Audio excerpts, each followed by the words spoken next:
Neva had been scrubbing rust from the base of the cold lamp for 20 minutes before she noticed the egg had moved. It was the kind of thing she might have missed. The hatching vault was deep in the eastern wing of the citadel, cut from black stone that sweated in summer and rang like iron in winter. Neva came here at dawn, before the court woke, because the cold lamp needed daily attention or it flickered, and a flickering cold lamp meant the egg got too warm, and a warm egg meant she'd answer to people she preferred never to speak to again. The lamp's base was iron-bracketed to the stone wall, and where the iron met the damp rocket bled a slow orange rust. Left alone for more than 2 days, it would stain the mounting so badly the bracket would loosen. Neva did not like things loosening, so she came every morning with a rag and a tin of salt paste and did the work. She was 23 years old. Her title, such as it was chamber attendant, 3rd class, with a sub-designation of warmth keeper that had never been applied to a human before and had required the court scribe to invent a new registration form. She had light brown skin and short-cut dark hair that she kept tucked behind both ears, and hands that had been roughened by salt paste and cold water since she was 16. She was not tall. She was not impressive looking. When she walked through the citadel's upper corridors, the dragon courtiers looked past her the way people look past furniture. She liked it that way. The egg was supposed to be centered on its heating stone, nestled in the shallow dish of carved obsidian that held it upright. It was now tilted 11 degrees to the left. Neva had measured it the day before out of habit, pressing a finger to its side to feel the warmth distribution, and she knew exactly where it had been. She set down her rag and walked to the egg and crouched in front of it. It was beautiful in the way that things that hold life inside them are beautiful. Roughly the size of a large leather traveling trunk, matte black with faint iridescent threads running across the shell in patterns that shifted when the cold lamp light caught them at different angles. The egg of the dragon queen sail, sole surviving offspring of the Wreath line, the most politically significant unhatched creature in 4 kingdoms, and currently the responsibility of one human chamber attendant, 3rd class, who also kept its lamp from rusting. She put her palm flat against the nearest curve of shell. Warm, correct. The warmth distribution was even, which meant the tilt wasn't from heat drift. She pressed more firmly and felt something she had not felt in 7 months of daily visits. A slow, rhythmic pressure, not a heartbeat. She'd been told not to expect that until much later. Something more like a push, a testing. Neva sat back on her heels and looked at the egg for a long time. She reached into the leather satchel she kept on her hip and pulled out the log. She wrote the date, the time, the angle of tilt, the surface temperature at 6 points, and then, after a pause, a single line, internal movement detected, rhythmic, pressure type, not consistent with documented pre-hatch tremors. She underlined it. Then she closed the log.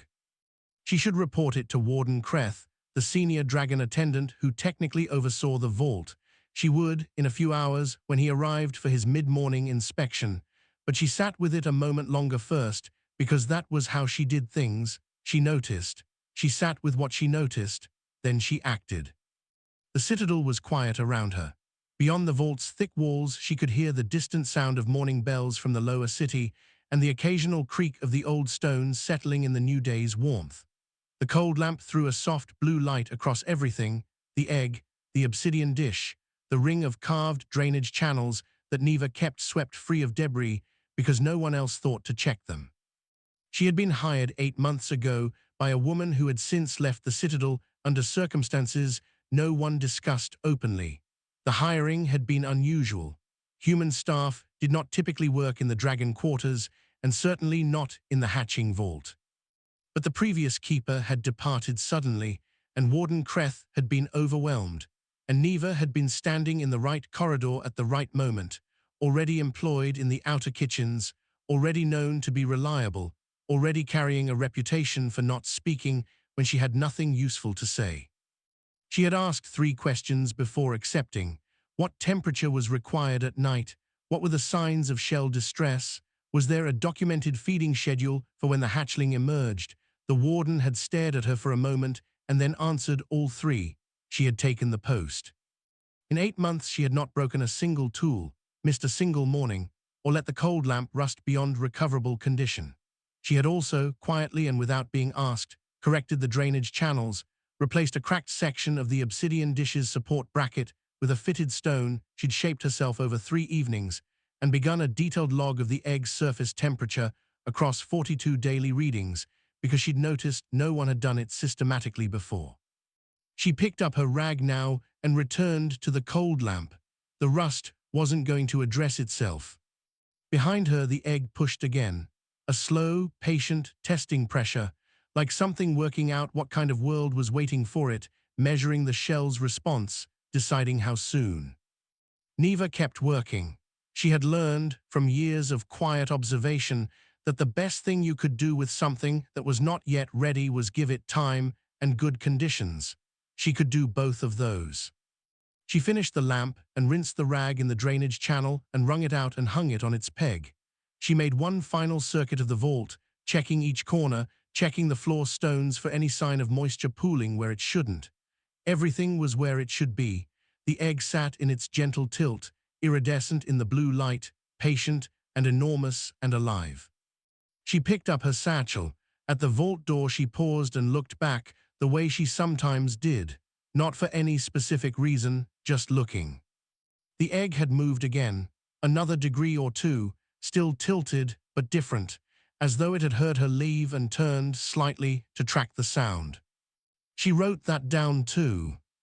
Then she pulled the vault door shut behind her, and the latch settled with a sound like a single struck bell, and the corridor was quiet, and the day began to move. The first sign was a sound Neva had not heard before and did not have a word for. She was oiling the hinges of the vault door, a weekly task, because the salt in the air corroded them and a sticky hinge would eventually damage the seal, when she heard it through the stone, not through the door itself, through the wall beside it. The sound was low and rhythmic and seemed to move through the rock rather than across it, the way deep water sounds when you press your ear against a hull. She stopped with the oilcloth in her hand and listened. It was not the egg, she was certain of that.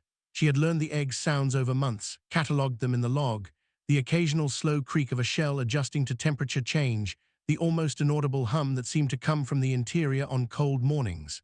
This was different. This was something outside the vault, behind the east wall, where according to the Citadel's plans, there was a narrow maintenance passage that connected this wing to the deeper stone channels below the foundations. Neva did not panic. She put the oilcloth down carefully on its stone ledge, picked up the lamp she carried for interior corridor work, and walked to the far end of the passage that ran along the vault's outer wall. There was an access door there, iron-banded, that she had opened once when she first mapped the vault's surrounding spaces. She had not opened it since. She opened it now. The maintenance passage beyond was low and narrow and smelled of old stone and something else, something dry and mineral and faintly electric, like the air before lightning, but colder. She held the lamp up. The passage ran about 12 feet before turning. The sound was coming from around the turn. She stood at the threshold for a moment. She thought about what was sensible. Then she went in. Around the corner, wedged into a space that should not have been large enough to contain it, was a dragon. Not an adult. She had seen adults at court presentations, and they were the size of a large building's main hall, all sail membrane and scale armor and deliberate, ponderous movement. This one was young, perhaps adolescent if she was reading the proportions right, though she had no real frame of reference. Its body filled the passage from floor to ceiling and from wall to wall, with its wings folded in a compression that looked profoundly uncomfortable. Its scales were a deep gray-green, the color of water in shadow, and where the lamp caught them they showed faint ridges, like hammered metal still cooling. Its eyes, when they opened, were amber. They opened slowly, first one, then the other, looking at her with a quality of attention that made her feel the way she felt when something in the log didn't add up, like the numbers were watching her figure them out. She did not step back. She also did not step forward. She stood exactly where she was, lamp in hand, and waited. The dragon made a sound, low, directed in its chest, not the sound she'd heard through the wall, something more deliberate. A question, maybe, or a category of sound that served the function questions serve.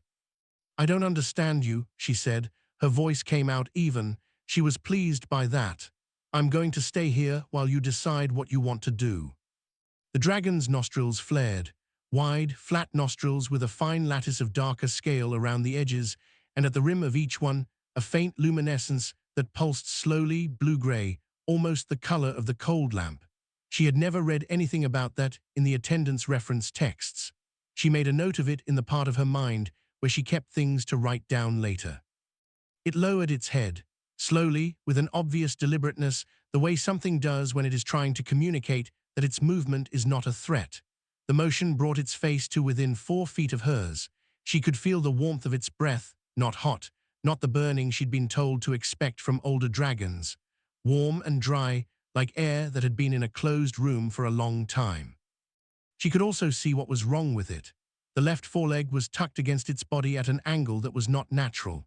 The scale at the joint was intact, but around the joint itself, the tissue was swollen and the color was wrong, darker than the surrounding scale, with a faint dullness to it that suggested inflammation rather than injury.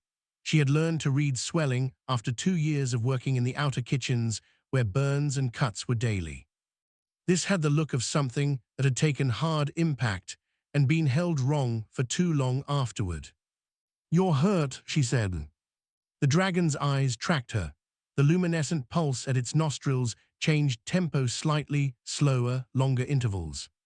She had absolutely no authority to do what she was considering. She was a chamber attendant, 3rd class, and her domain was a vault and a lamp and a log. She did not handle live dragons. There were people for that.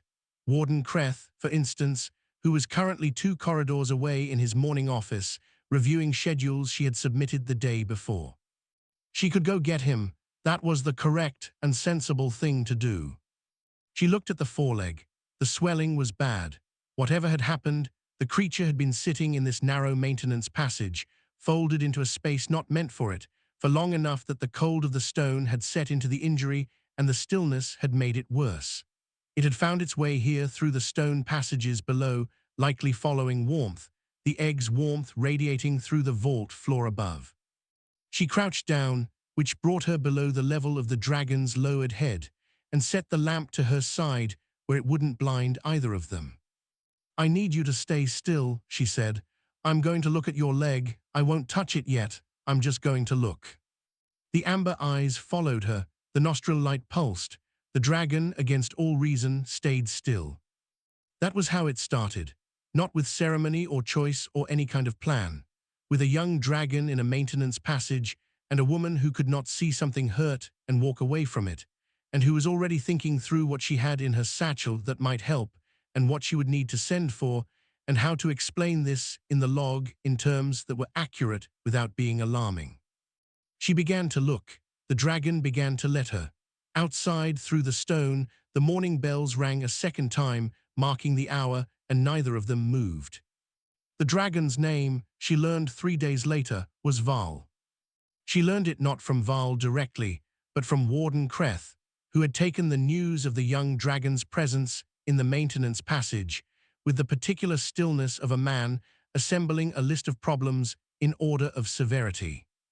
He had gone in to look, said nothing to Neva or to Val, and come back out and stood in the corridor for a long moment before telling her that this was Val, second cousin of the Queen's line, age 11 in dragon years, which placed the creature roughly at late adolescence, and that Val had been reported missing from the far wing of the Citadel 4 days ago, and that the search had not yet reached the maintenance levels.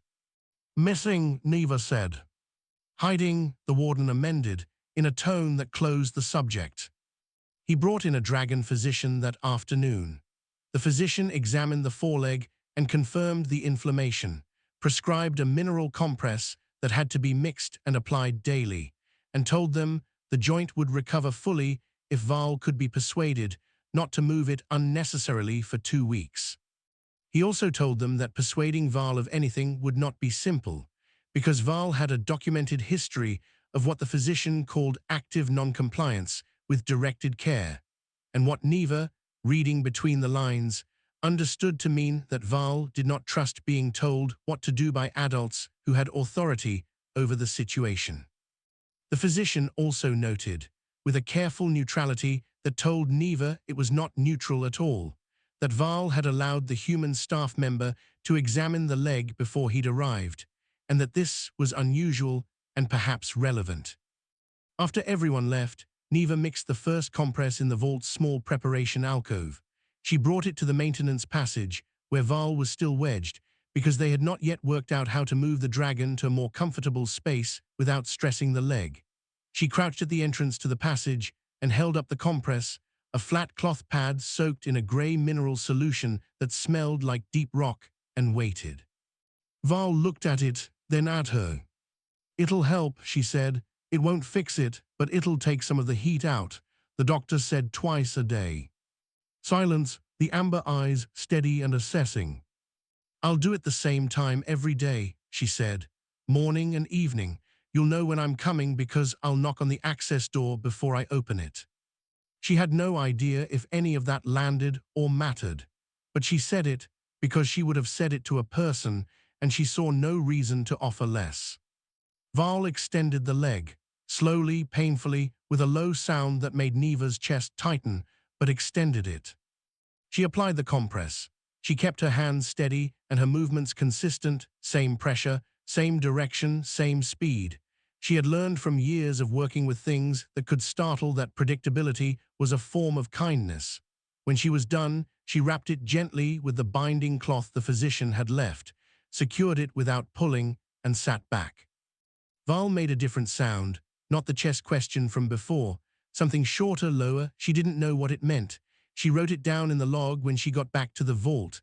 Second sound, short, lower register, made after compress application. Possibly comfort, possibly acknowledgement, possibly something without a human category. The days took on a shape. Morning, vault check, lamp polish, egg temperature, log entry, then the maintenance passage, the knock, the door, the compress. Evening, second compress, evening lamp check, another log entry. In between, the ordinary labor of keeping a hatching vault in proper condition, which was more work than anyone outside the job would have guessed. Val started to leave the door open when Neva was inside, not wide, a foot or so, but open. She noticed and did not remark on it. On the fourth day, she brought her log into the passage with her. Val watched her write in it with an attention that was hard to characterize. The amber eyes tracked the pen. The nostril light flickered in short pulses at intervals that she'd begun to notice corresponded with the dragon's thinking, if she was right that the pulses corresponded with anything at all. "This is just notes," she said, without looking up from the page. "So I don't forget things, what the temperature was, what the swelling looks like, what sounds you made." She paused. "I know you can't read it. I just like to explain what I'm doing." The nostril light pulsed twice, in quick succession. She had started to think of that as the sound of attention redirecting. On the sixth day, Val said something that sounded different from anything before, not directed at her, directed somewhere else, as though to the room or to no one.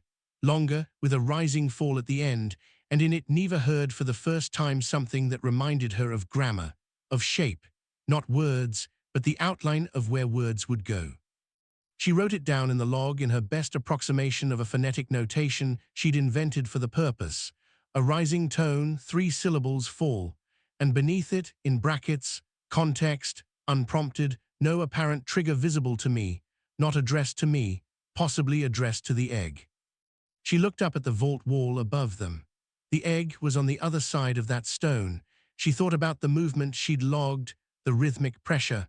She thought about a young dragon finding its way through deep stone passages toward warmth. She said nothing about any of this, but she began, in the evenings, to leave the vault access panel cracked open, just slightly, just enough that whatever warmth and sound moved through the stone between the vault and the maintenance passage had a slightly easier path to travel. The compress went on. The swelling began to reduce. The leg was healing. Neva noted the measurements each morning with the same methodical patience she brought to everything.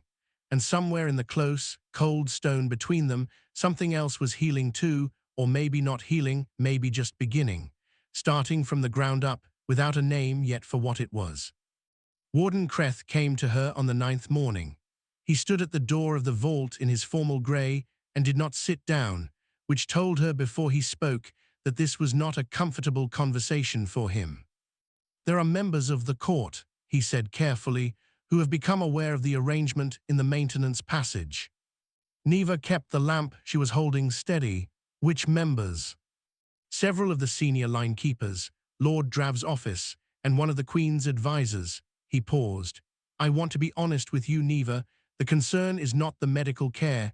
The physician has confirmed you've done nothing wrong there. The concern is the precedent." She looked at him. "What precedent?"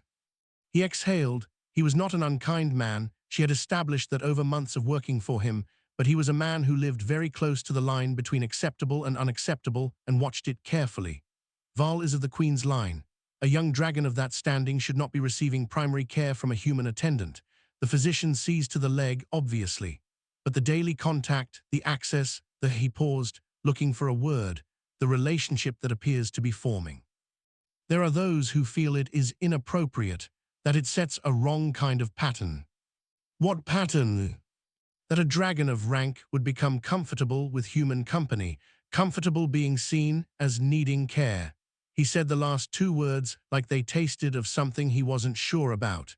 "It is felt that this makes Val look weak." Neva set the lamp down on its shelf. She thought about Val wedged into a maintenance passage, hurt, having found its way there alone without asking for help.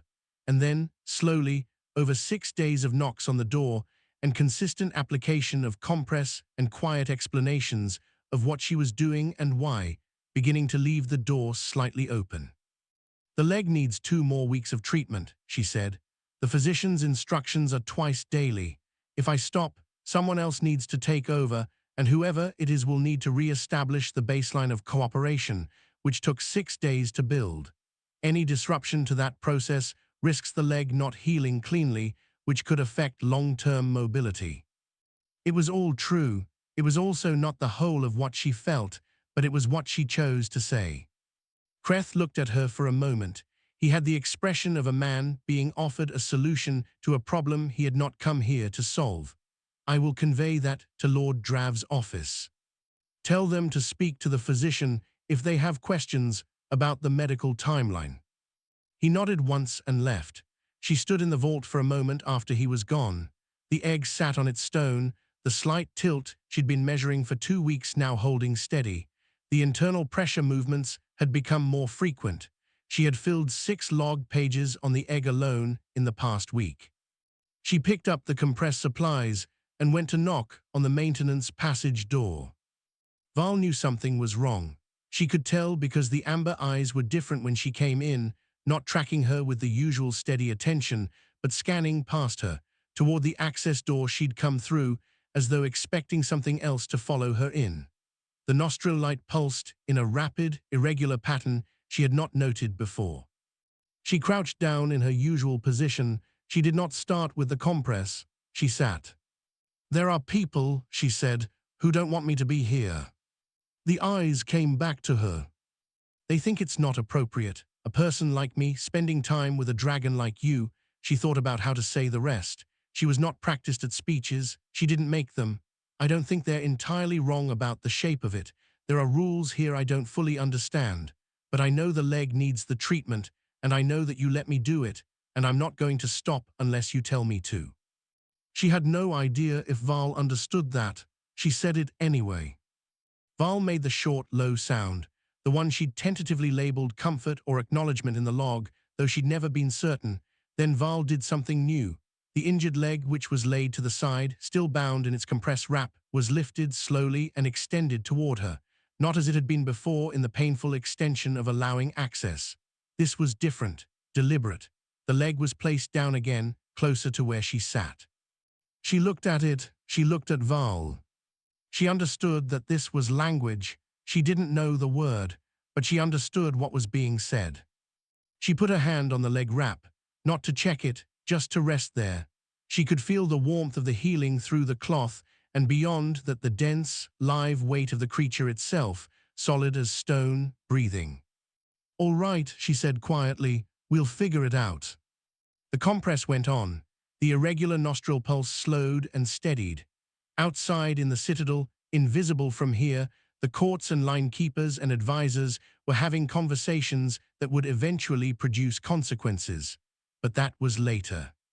There was just now and this, and the careful, steady work of a healing that was going better than expected, if you knew what you were measuring. It happened on the 14th morning. Not dramatically, not with a crack of shell or a roar or a gust of flame. Neva was writing in the log, regular morning entry, lamp checked, drainage channels clear, egg temperature consistent across all 6 points, when she heard a sound that was different from any the egg had made before. A high sustained note, thin and clean, like a finger drawn around the rim of a glass, but slower and lower and much more alive. She closed the log and stood up and looked at the egg. The shell had a line in it that had not been there yesterday, not a crack, not damage, a seam, clean, deliberate, running from somewhere near the top in a curve she could not see the end of, and at the center of it a dimness, a suggestion of not shell, a gap the width of a pen's stroke, and through it, dark and warm and breathing. Neva went to the access door and knocked 3 times, then waited. The door opened faster than it ever had before. Val's head appeared at the threshold, filling the frame, and the amber eyes were very wide and the nostril light was blazing, a sustained blue-white glow that did not pulse, that just burned steady. The leg was better, not fully healed, but weight-bearing, mobile. She had noted it 2 days ago. "Come see," she said. Val's head moved, looking at her, then past her, at the egg. What the dragon did then was something Neva could not have predicted, and would spend years afterward trying to describe in ways that did not diminish it.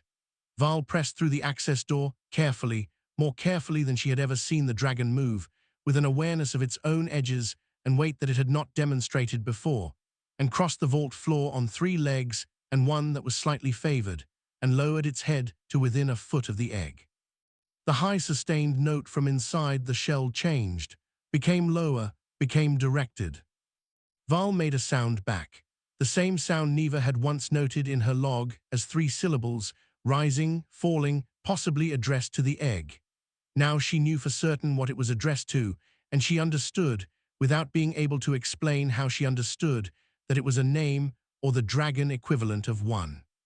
Something that said, "I am here," something that said, "I have been here." She stood at the back of the vault with her log in her hands and did not write anything. This was not for the log, this was for the room. The shell moved. Slowly, incrementally, the seam widened and a sound came through it that was very small and very new and had not existed in the world before this moment. Val made the 3-syllable sound again. The thing inside the shell answered in a voice that was nothing yet, that had no shape, that was just the first breath of a creature learning what a voice was for. And Neva, who did not cry easily, felt her throat close and pressed her lips together and stayed very still, because some moments are not improved by moving, and she had always known the difference. The process took the rest of the morning. The hatchling emerged in stages, a foreleg, a shoulder, a head that was all enormous eyes and fine overlapping scale and small folded wing membranes still damp. It was dark green, almost black.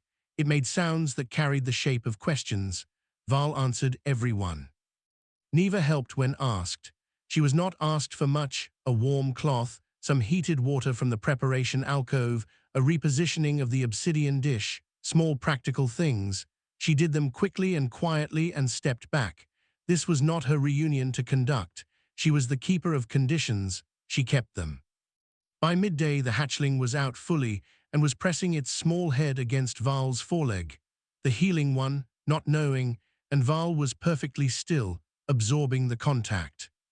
Neva wrote in the log, "Hatch complete, hatchling healthy by all visible indicators. Single egg, female, estimated size consistent with gestational period. Val of the Queen's line present throughout." She paused. Then, conditions were correct. She meant it as a technical note. She also meant everything else it meant. 2 days after the hatching, the trouble arrived in full. It came in the form of Lord Drav himself, which told her the conversation with Kreth had not resolved things the way she'd hoped. Lord Drav was tall even by dragon standards, the color of old iron, with a way of entering a room that made the room feel borrowed. He brought 2 of his staff, and an advisor from the Queen's court whose name Neva did not know but whose expression she recognized, the face of someone arriving to correct something that should not have been allowed to begin. They came to the vault. Neva was there, Val was there. The hatchling was sleeping in the obsidian dish with the careful, total commitment of something very new to sleep. Lord Drav looked at the hatchling, then at Val, then at Neva, with the kind of look that is not quite seeing her as a person. "The hatchling will be moved to the primary nursery this afternoon," he said, not to Neva, to Val. "The appropriate attendants will take over its care." Val's nostril light pulsed, the irregular, rapid pattern, the one Neva had first seen on the day Kreth had come to warn her. "The human will return to outer staff duties," the advisor added. This one was talking to Neva. "Effective immediately. We appreciate the service rendered during the transition period." Neva said nothing. She looked at Lord Drav, then at Val. Val moved, not toward Drav, not toward the hatchling. Val moved to stand beside Neva, in the way that dragons stand when they are placing their body in relation to something they have decided about, not a charge, not a threat, but a clear and deliberate spatial statement. The advisor made a sound of discomfort. Lord Drav's expression sharpened. "Val," Lord Drav said. His tone was the tone of someone who had used authority long enough to expect it to move things automatically. "Step aside." Val's nostril light burned steady, not pulsing, burning, the same way it had burned in the vault when the shell had its first seam. Neva recognized it now. It was not distress, it was certainty. She kept her hands at her sides. She did not speak yet, but she did not step away from where she was standing, which was in the space Val had moved to fill, and which was between Lord Drav's people and the sleeping hatchling in its dish. "The hatchling's temperature requirements for the first 3 weeks are specific," she said. Her voice was level. She had prepared this the night before, after Kreth had sent her a warning message she was not supposed to have received. "The cold lamp calibration in the primary nursery is set for older occupants. Adjustment takes 2 days minimum to stabilize. Moving the hatchling before the lamp is recalibrated would expose it to a temperature variance of approximately 4 degrees across its first week, which the physician's reference texts identify as a risk factor for respiratory issues in the first developmental stage." "Silence. I am happy to provide the calibration specifications in writing," she added, "and to meet with whoever will be managing the primary nursery to walk through the process." Lord Drav was looking at her now, not past her, at her. "The lamp in this vault was also non-standard when I arrived," she said. "The calibration documentation I developed over the past 8 months is available." The advisor whispered something to Lord Drav. He did not look away from Neva. His expression had shifted into something that was not softness exactly, but was the absence of the dismissal that had been there before. Beside her, Val had not moved. "I'll want to see the documentation," Lord Drav said at last. "I can have it to your office before the evening bell." He looked at Val one more time. Whatever passed between them in that look was not available to Neva, and she did not try to read it. Then he said something in the low register she was learning to recognize as formal dragon address, and Val answered in the same register, and Lord Drav's staff followed him out. The advisor was the last to leave. At the door she paused and looked back, and the expression was still difficult to read, but it was no longer the correction face. It was something more like reassessment. The door closed. Neva let out a breath she had not entirely known she was holding. The hatchling stirred in the dish and made a small sound and settled again. Val lowered the large gray-green head and made the 3-syllable sound softly, and the hatchling's breathing steadied. "Did that work?" Neva asked, not really expecting an answer. Val looked at her. The nostril light pulsed twice, quick, short, the rhythm she had come to associate with redirected attention, or perhaps, she was still not certain, with something that served the function of amusement. She opened the log and wrote down what had happened. She wrote it accurately and completely, including Lord Drav's precise words and her own and what Val had done. She did not editorialize. She did not need to. The facts were sufficient. The lamp recalibration documentation took her most of the evening to assemble from her notes. She delivered it to Drav's office well before the bell. On her way back, she stopped in the outer corridor that ran past the vault and stood for a moment in the quiet. The hatchling was not moved, not that afternoon. Lord Drav's office sent a message the following morning, a short message, formal in register, requesting that Neva continue in her current post and additionally serve as primary consultation on the lamp and temperature specifications for the primary nursery's eventual setup. Her title would need a new designation. The court scribe would have to invent another registration form. She went back to the vault. The cold lamp needed its morning attention. The drainage channels wanted sweeping. There was a log entry to write and 6 temperature points to check, and a hatchling who was learning, incrementally, what the world was. Val was in the maintenance passage with the door open, as had become the custom. Present, close, not demanding anything, just there. She knocked anyway, as she always did, before she went about her work. Val made the short, low sound. She began to write the morning log entry, and the lamp threw its blue light across the vault, and in the obsidian dish, the hatchling made a small questioning sound at the ceiling, and Neva looked up at it, this new creature, dark and shining, 1 week old, working out what to make of the world, and wrote down what it did.